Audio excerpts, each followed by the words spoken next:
Sa ulo ng mga nagbabagang balita, oil tanker sumabog at nasunog, isa patay, 13 sasakyan na damay. Modus na paihi, tinitingnan anggulo kaya nagkalik sa tanker. Sunog sa pabrika sa Obando, Bulacan, inabot na ng 3 araw. Demolisyon sa Quezon City, nauwi sa batuhan. Bus operator sa Metro Manila, humihingi ng 7.50 dagdag sa pasahe.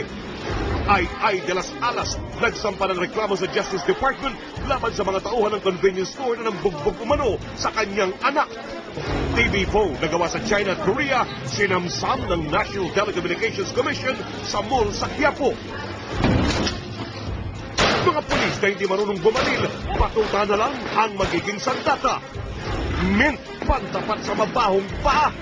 Dating co-joint win sa Costa Rica, normal na matapos ang operasyon. Pinay Internet Queen, ambassador na.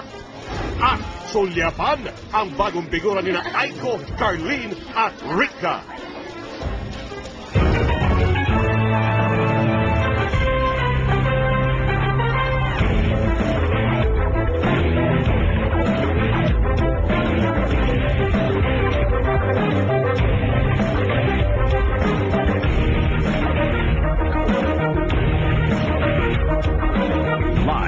Mula sa ABS-CBN News Center, Manila, ito ang TV Patrol World!